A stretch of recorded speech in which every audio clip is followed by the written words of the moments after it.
We're going to be talking about what she has in store this Margazhi season. She has 3 performances lined up, one on the 30th at the Kalakshetra Foundation, and another at the Etiraj Society under the auspices of the Indian Fine Arts Society, Etiraj Kalyana Mandapam. And the third one is at the Krishnagana Sabha on the 1st. Let me see if Anandaji, yes, Anandaji, I have accepted your invitation. I think now it should probably be fine. Hi Radhika, hi Lataji, hi Sneha, hi Arvind.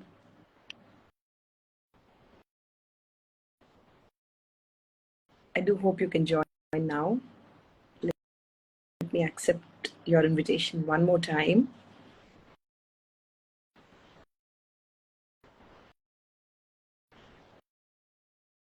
It's just one of those days, I think.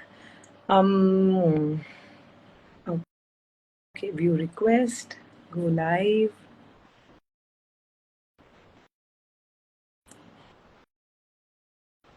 Hi, Divya. Okay. Hi.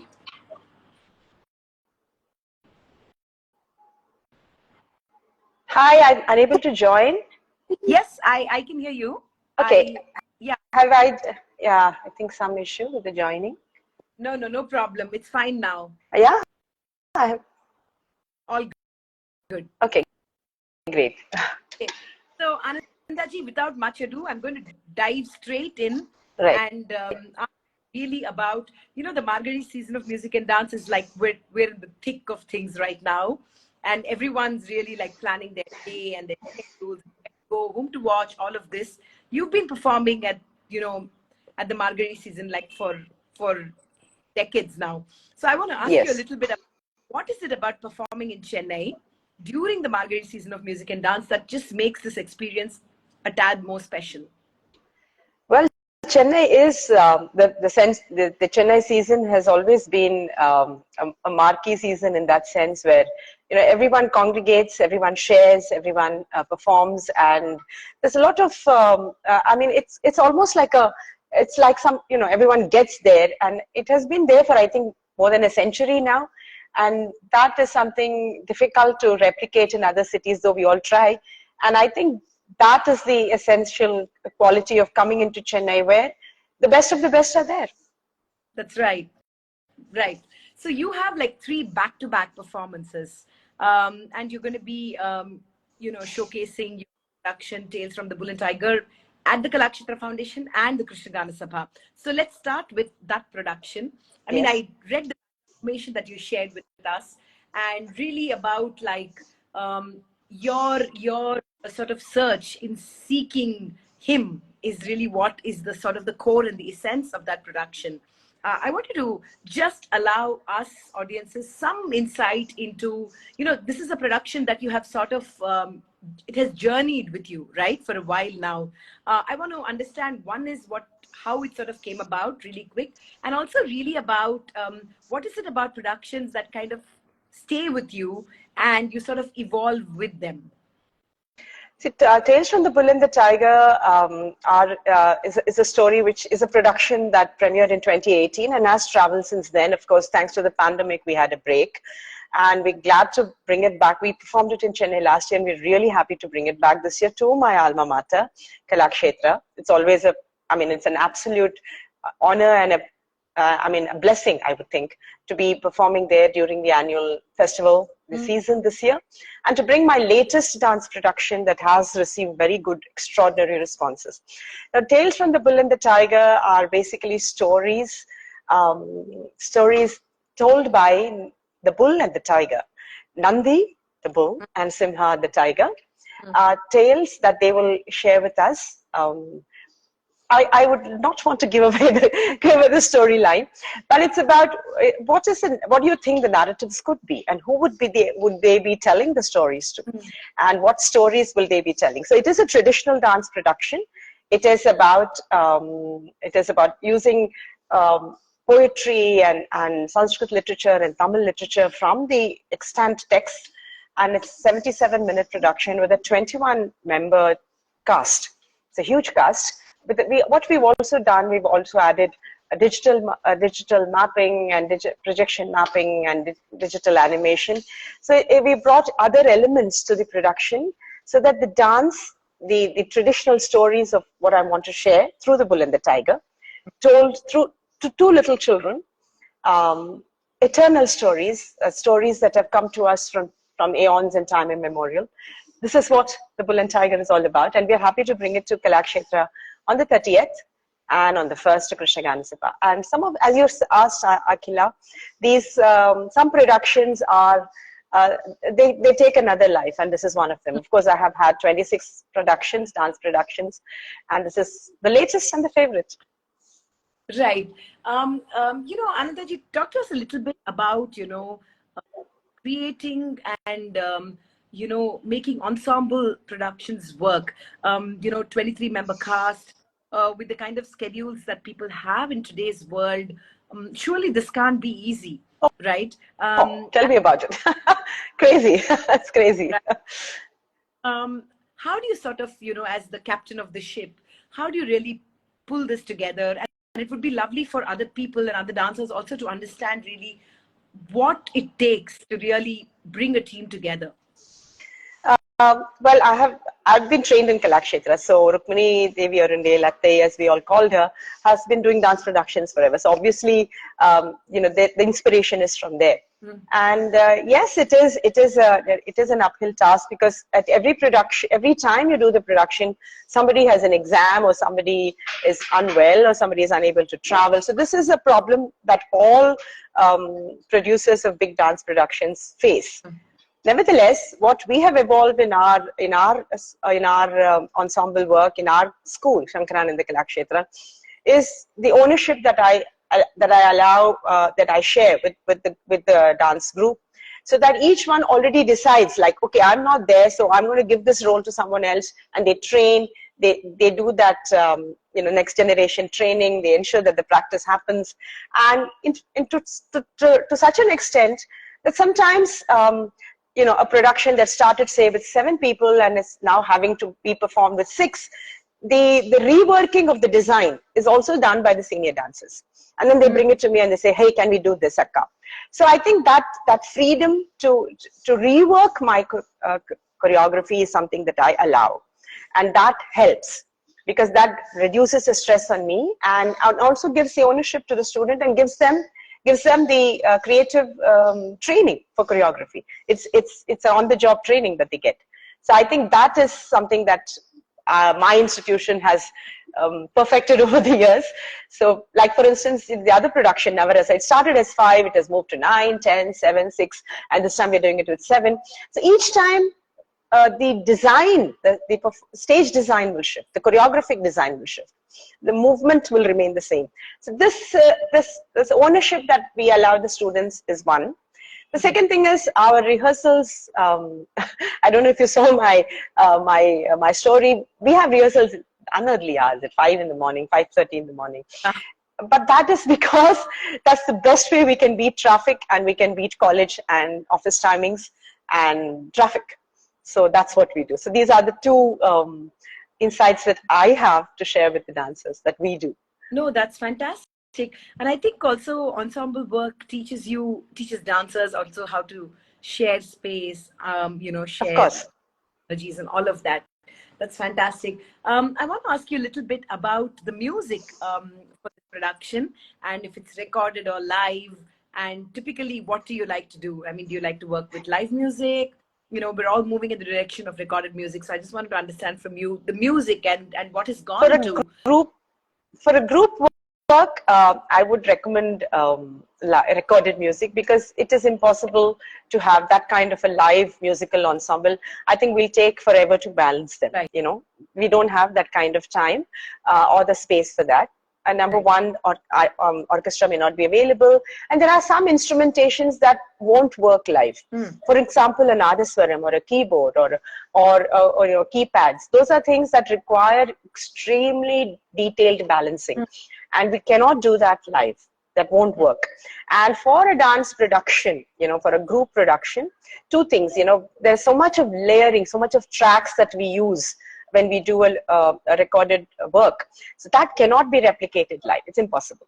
Unless you have a live sound manager, and that luxury we dancers do not have.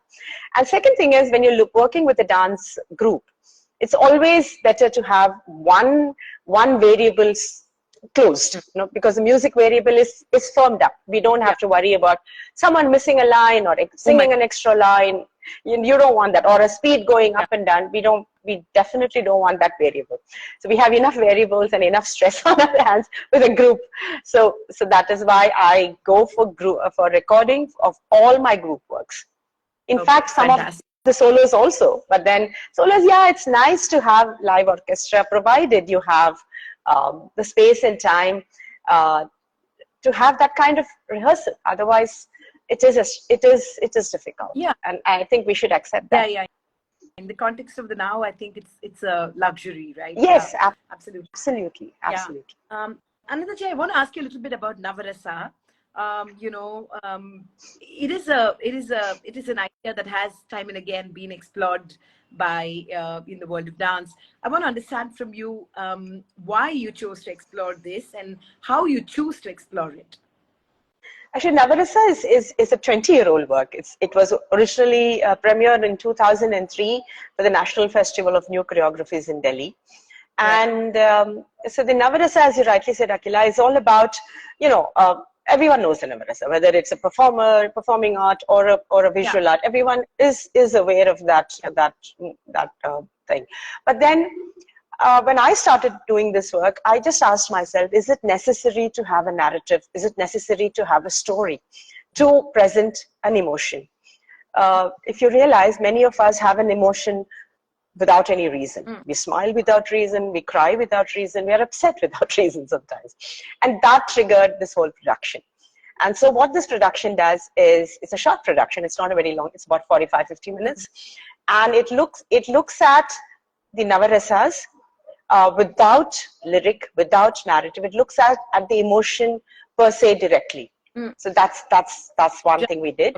Second thing is, the minute I decided no lyric and no narrative, so we chose the music to be just pure music, meaning pure swarams. And this has been composed beautifully by Prema Ramurthy, who's this year's SNA awardee. And she's composed it in the most exquisite way. And then came the dance part. And dance also, I told myself that let's just do it with pure nritta.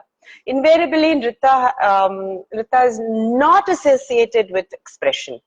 But I said, it is possible, because the spine can emote. It's not just the face that needs to emote. The spine, the body, the hand, the foot, everything can emote. And through pure dance, which is nritta. And Bharatanatyam is so well equipped with such a large vocabulary and grammar of pure dance. So I married these two ideas of pure swaras and pure nritta, and Navarasa evolved. And so what we do is we use a lot of movement and a lot of adavas, different kinds of adavas, each chosen for different rasas, different mudras chosen for different rasas. Of course, with the levels of performance, heights and floor and all that we explored. So I would look at it as dynamics, as body dynamics, as stage movement, as performance, as sheer Bharatanatyam nritta. That is what it's all about. And what I also did, Akila, is I don't start with the usual Shringara Hasya Karuna. That's the shloka. But I start with Raudra. The simple reason was that's the first emotion that comes to us like that, right? Someone crosses the road, you don't want them to cross and you're angry. Someone overtakes you, you're angry. So I said, let's start with Raudra. And we start with Raudra in a bright Athana. And then I keep contrasting the rasa. So it's Raudra, Bhayanaka, Adbhuta, Bhibatsa, Veera, Karuna, Hasya, Shringara and Shanta. It flows like that. Okay. So the flow is also tweaked a bit. And what happens is, for an audience that doesn't understand or is not privy to the narratives that you and I have grown up with, it becomes an easy way, an easy entry into the idea of Navarasas, into the idea of our dance. And I tell the audience, find your own stories, because everyone has stories. You can tell your own stories. Plus, we use fabric and choreography with fabric, Mangalgiri fabric, colors that are defined by in Bharata's Natya Shastra. So we have a Shringara that is leaf green, not the pink. So we use those colors. So all these put together has become, and it's traveled widely. It's a widely traveled production. So I'm happy to bring it back to Chennai for the Indian Fine Arts on the 31st. Fantastic. Anandaji, what about the music for Navarasa? Like, what is the quality of the music? You know, the Navarasas obviously traverse and like an array of emotions. So how does the music sort of shift to reflect each of these? It's as I said, you would have say a Raudra would start in an Athana, and it follows a Bhayanaka will go into a deep Lavangi in Sankirnam. Oh. So and then you have a so the talam and the swarams, all this is of course Prema Ramurthy's extraordinary composition. Then you have a bright Vasanta, then you have a Varali for Bhibatsa, the Vasanta is for Adbhuta. Then for Veera we have an Amrita Varshini, and for Karuna we have a Dujavanti, and it flows like that. And Hasyam and Shringara we have Megh Malhar, very beautiful ragam. So the choice of ragams has been, of course, Prema Ramurthy's ideas completely, and the talam, the place, how she designed the music was based on my inputs of what kind of movement I wanted to do, and I gave her the idea, and it worked. Right.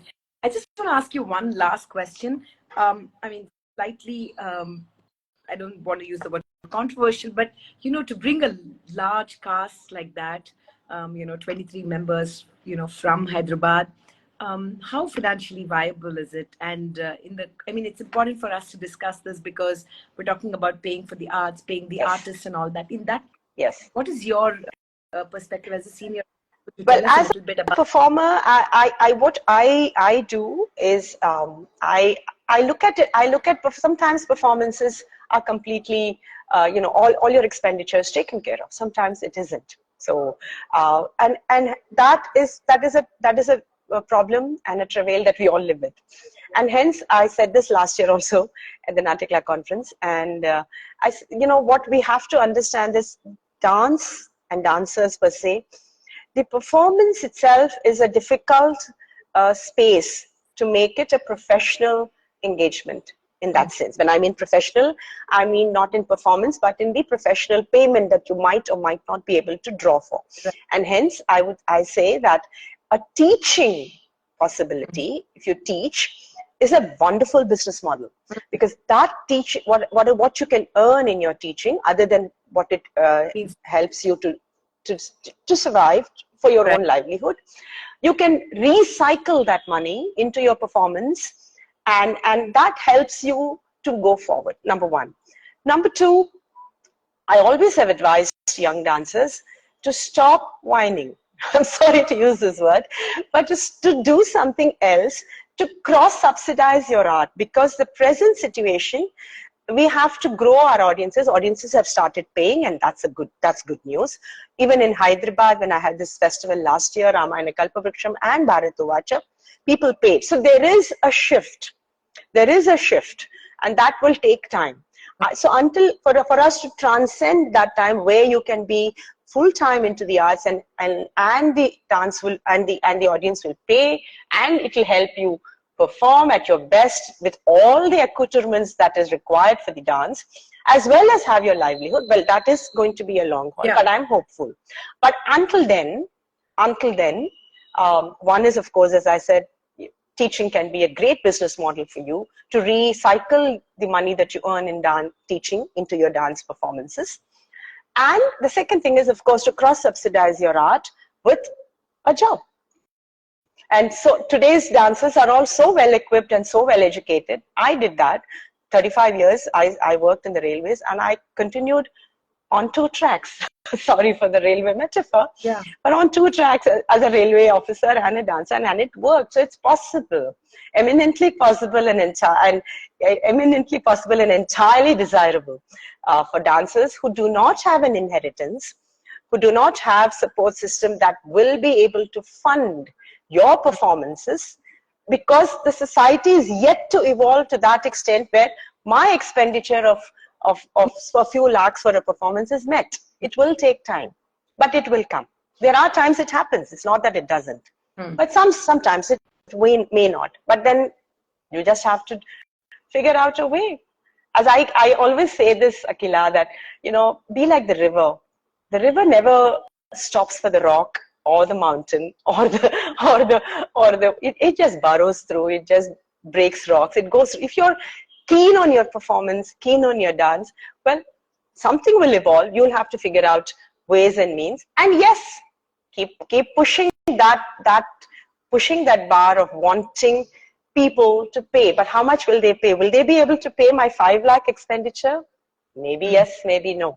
But then when it does, wonderful. When it doesn't, well, there are other options. And I think that nothing should stop you from it. That's my limited, offering.